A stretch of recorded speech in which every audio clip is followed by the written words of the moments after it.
And so it is. So Wednesday, my dear ones, Wednesday. Midweek, or as the ads call it, hump day. We're over the hump of the week. So where are you today? When you woke up this morning, where were you? How did you feel? What were your first thoughts?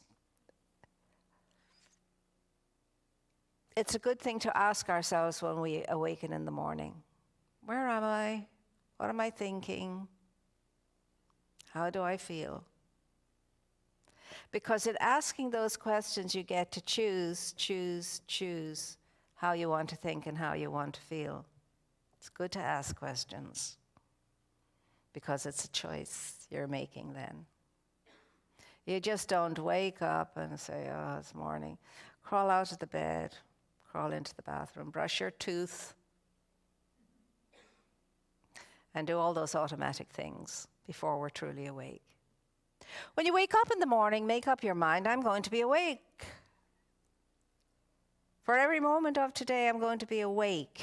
I'm going to be alive to my living.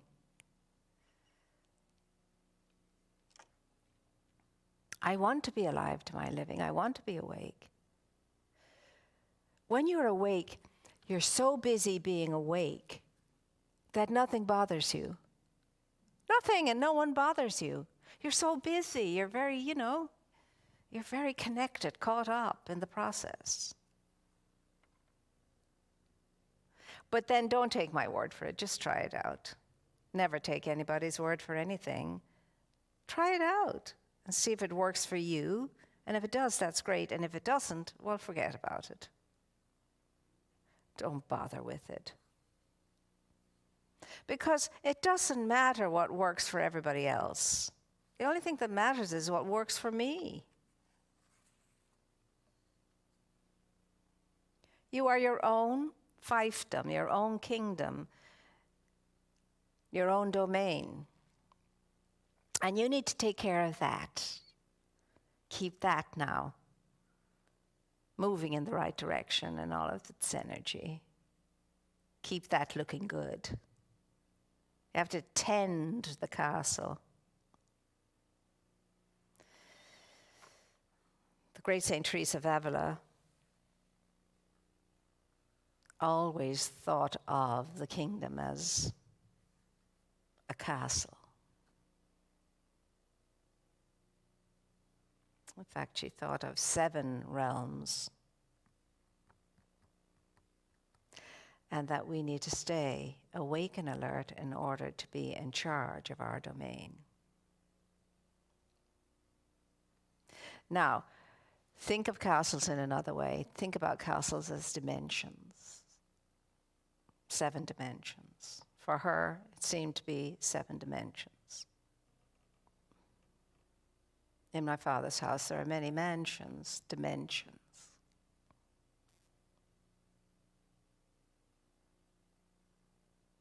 It's good to ask yourself, well, what dimension am I in right now? Where am I in the great scale of things? Am I near the center? Or am I out there in left field near the edge of it all? Because you and I are moving in and out of that circle of life all the time. Like a little bouncing ball all around the place.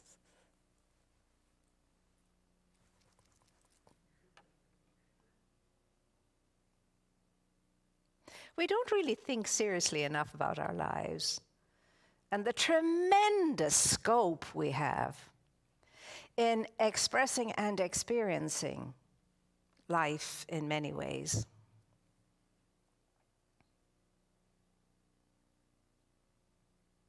So if you were to give yourself a mansion that you really hang out in the best and the most, what would it be? This is a rhetorical question. You don't have to answer me. You answer you. Where would you be on that scale? Entry level? Or wherever? Sometimes, as one person said to me, entry level, sometimes I'm not even near the entrance. That's the feeling. Your life is the most wondrous and grand and great and glorious thing that is yours. Your life, no one else's, your life. And look at how little time we give to that understanding. We're far more interested in everybody else's life and what they should and shouldn't be doing, etc. But your life, when did you last sit down and ponder your life and the immensity of its scope and the amazing understanding of its one of a kind?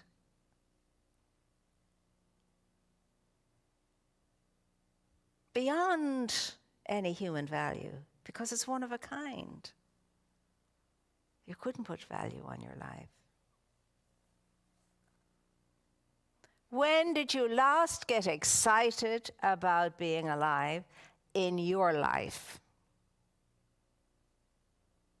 When did you last do an inventory of your life?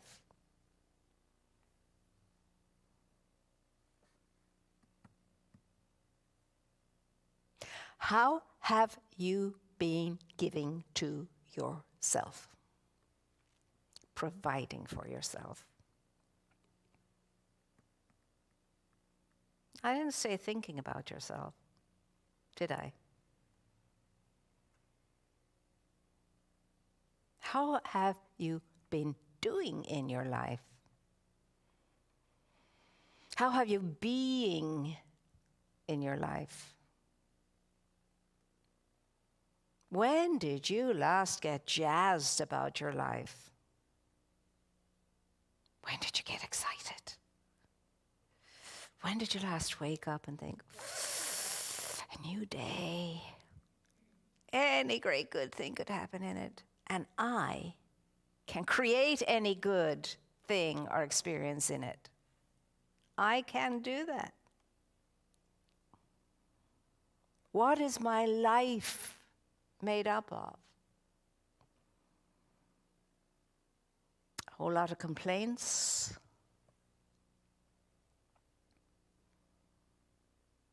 a whole lot of descriptions of your life. Oh, this knee of mine, ugh, etc. If only, if you had $1 for every time you said if only, you'd be well off, especially if you invested the dollars you were given.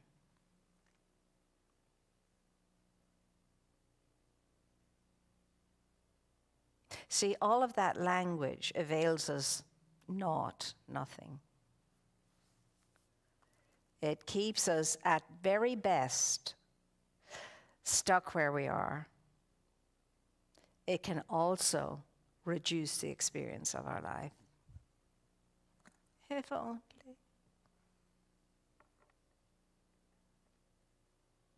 There's only one if only, and you can use it in that regard. If only I would get off my spiritual derriere and be what I'm supposed to be, and think how I'm supposed to think, and feel how I'm supposed to feel. If only I would receive myself, bless myself, be on good terms with myself, I would think that I would have made a huge transition and transcended this world, if only. If only.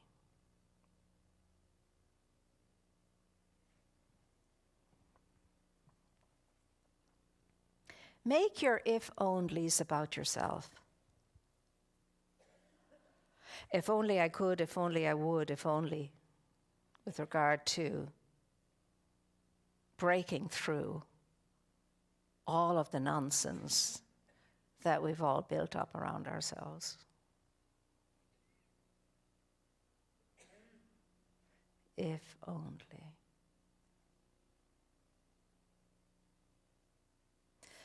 I'm going to give you a really wonderful transforming exercise. From the time you get up now tomorrow morning until you close your lids at night, every time you say if only, catch yourself on. Watch out for that. If only it wasn't raining. Like that could stop you from anything. Write them down and the thought behind them. Until the day comes, your page will be blank. And have a small little if only notebook, just for that purpose. I like to do that because you can see where your mind energy goes. Get a little small little notebook, then another one and another one. And when you look at all the different notebooks you have for different things, and you can see how they're all piling up, you'd be amazed.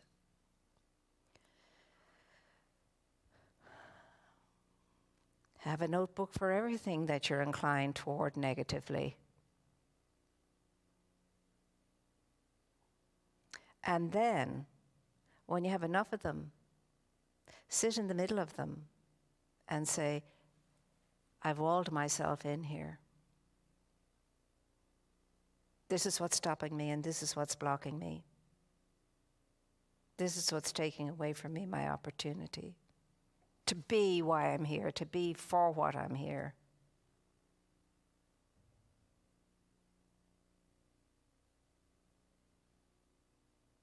Do you think you could do that?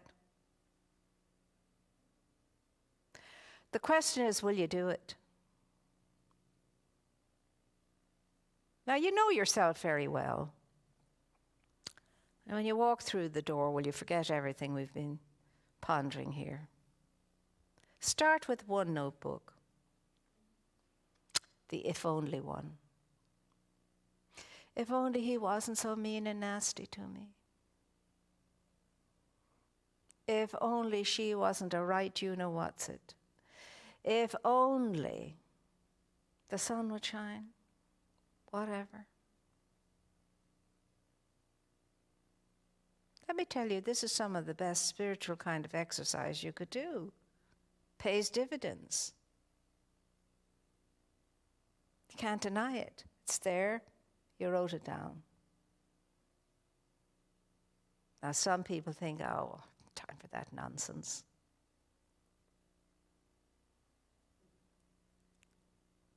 You can't say that until you've tried it. If only.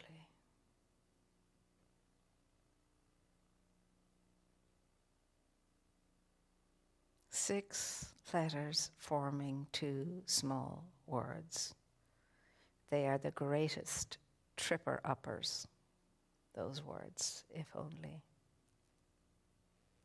Where do you want to be? What do you really want for your life? No, not all the stuff and things and all of that stuff. Not all, I want what he has, I want what she has. No, what do you really, really want in your life? Because it boils down to very simple things. And for us, spiritually speaking, we begin with the kind of thinking we're doing. Because the thinking we're doing is producing our experiences. What we think, we experience. What we think constantly, we experience. So what do you really want? Clean up your self-talk. And that's a hard one, but it's doable. Hard doesn't mean you can't do it. You can. Clean up the mindsets that have developed within you that would tell you what you're not, that would tell you what you can't, that would tell you don't be stupid. All the negative things your mind talk tells you. The reason why I like to get little notebooks and write things down is you can actually see how much of that affects you.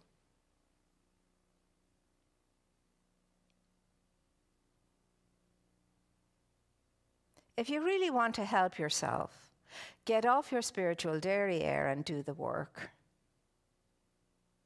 Because this is three-dimensional planet Earth and there's work to do.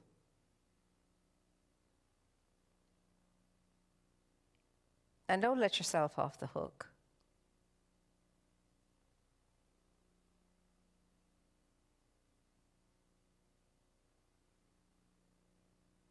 You'll be amazed. You'll be amazed at the benefit. Gratitude is the most beautiful attitude to live from. And that helps. Be grateful for every little big thing. Notice how many things you have for which you can give thanks. I'm not sure. It would be nice if each and every one of us in this room had a gratitude journal.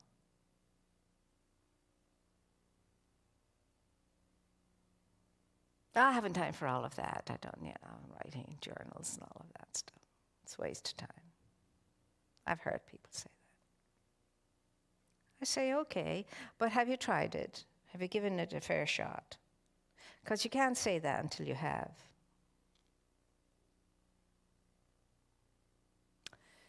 You concretize a thought or a feeling when you write it down.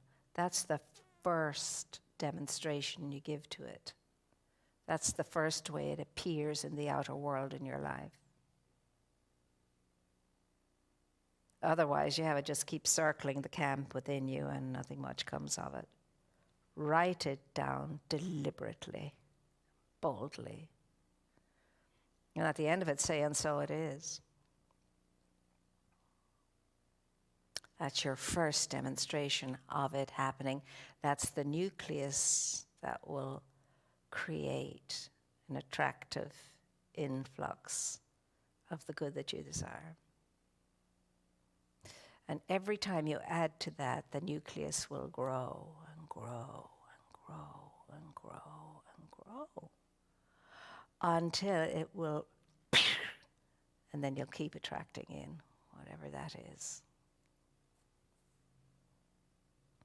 That's exciting for me. I don't know about you.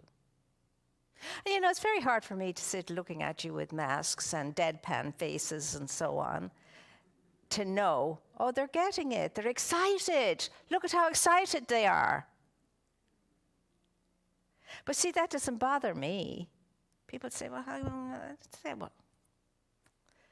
my job is just to share whatever it is Spirit wants us to hear. And what anybody does with it is what anybody does with it.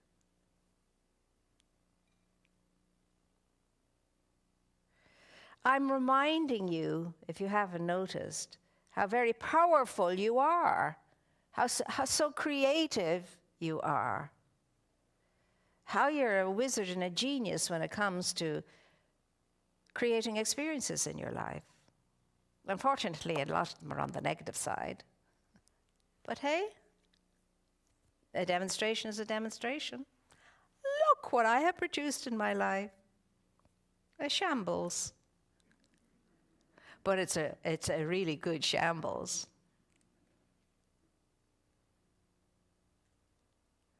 So if you can produce that there, you can produce this here. Thinking makes it so. Feeling makes it so. And let me share another big little secret with you.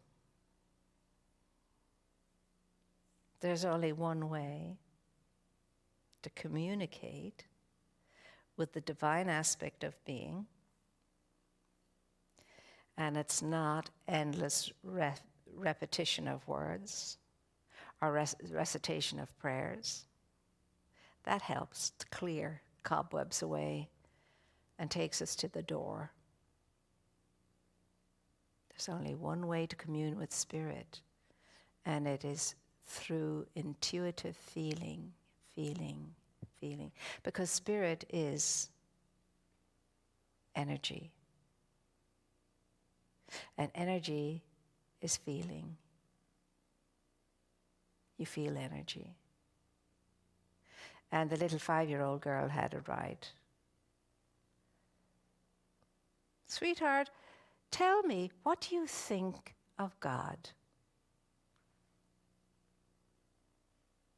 I think God is not a think, God is a feel, was the answer. Boy, was she right. You have to feel it. If you're not feeling it, you're not there yet. But don't worry about not feeling it. You will, when you're not trying to. When you're not following a formula that tells you you will. But one day, one moment, out in the world, in an ordinary circumstance or an extraordinary circumstance, you'll be flooded with the feeling. And you didn't manufacture it in the deliberate way of, if I do 10 of this and 4 of that and 6 of the other, and for 33 days I do this. That all plays a part in centering ourselves in the awareness of concentration. You just have to want it, want it, want it, want it, want it deeply. And you have to give thanks that you will get it. Be open and receptive. Like the little boy who wanted the pony, but he was so naughty, Christmas morning he found a bag of horse manure. He said, oh, goody, goody, goody. There's a horse somewhere for me.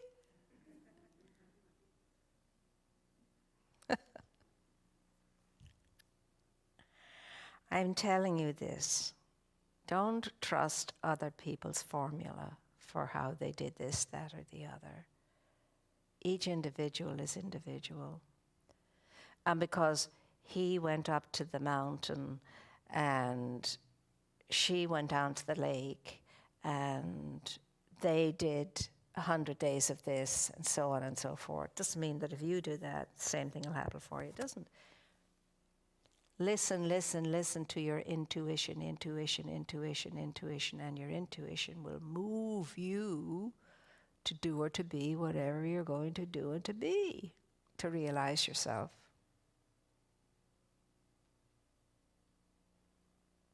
Not every pilgrim that goes on a pilgrimage gets what they want. Does that make sense? Just have the deep, deep, deep desire within you.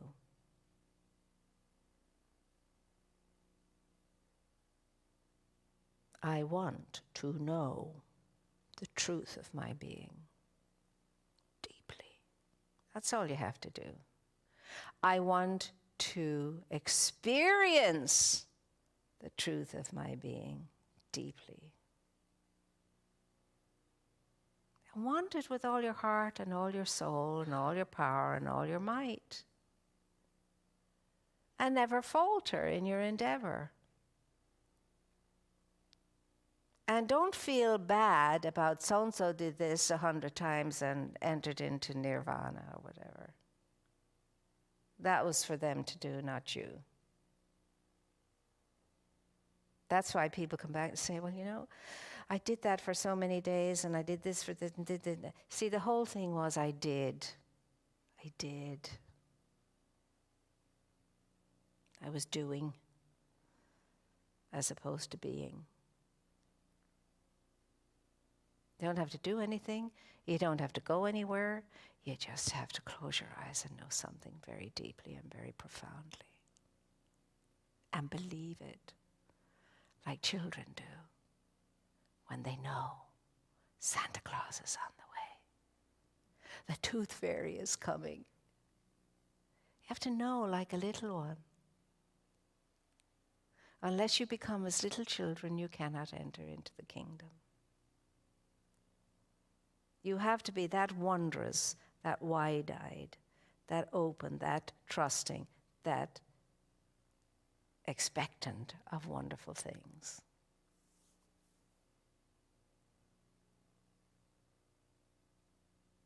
So I am going to again ask you, get your notebook, and every time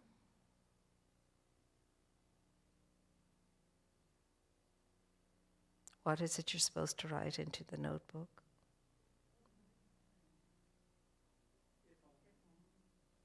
Well, 4 of us remember. And do it with a smile on your face. Like, I can't believe I'm doing this, but I'm doing it. Let's see what'll happen. If only. That's the doing part. The rest of it is, for heaven's sake, give yourself a beautiful day, a rest for a change, and think happy thoughts. And look forward to really good things. And make up your mind, I'm here for some kind of a reason. I'm going to figure it out no matter what. And in the meantime, I'm going to make a difference in the day, every day, even if it's only one difference. If I can put a smile on someone's face, if I can give someone a helping hand, if I can make someone's life a bit better, whatever. And stop thinking about getting. And start thinking a great deal more about giving. Can we do that? Yes. Oh, well, that's a bit better. I know you can do it. I know I can do it. The question is, will I? Will you? We're going to put that to the test today. And isn't it nice that you and I have a few moments to ponder these things without being rushed and fussed and all the rest of it? That's what's so lovely about Wednesday mornings. So I'm expecting great good things, not expecting. I'm in the expectancy of great good things for each and every one of you. Expectancy is an energy that's open to good. And there's no demand in it. It's just openness. So, make up your mind right here and right now. The rest of this day is the best day of my life. The rest of this day is going to be the very best day of my life. How are you going to have best days in your life if you don't make your mind up to have a best day in your life? You have to see it, plan it, and say yes to it. Plan it in the sense that you know it's there for you, and you're supposed to have it. Yep. Good. Now, you people in this room are going to make a huge difference in this world of ours as far as the energy is concerned, because you're going to take your bright, shining energy through those doors out into that world, and you're going to light it up. Yes, am I right? I believe I am. And I want to remind you all, we have yoga classes started up this week. Great teacher, knows Dorian very well, and everybody was delighted with the class. Every Tuesday morning here at 10 o'clock in the sanctuary, all the little bodies are lined up along here. And if it gets to the point where we grow more than can do that, we'll go into Richelieu Hall on the flat. Go up on the stage and just do it all. Okay? Help yourself. These are helpful things to do. Yoga not only helps your body, it helps your mind and your heart too. Anything that's going out there that's going to help you to wake up and remember yourself, engage in.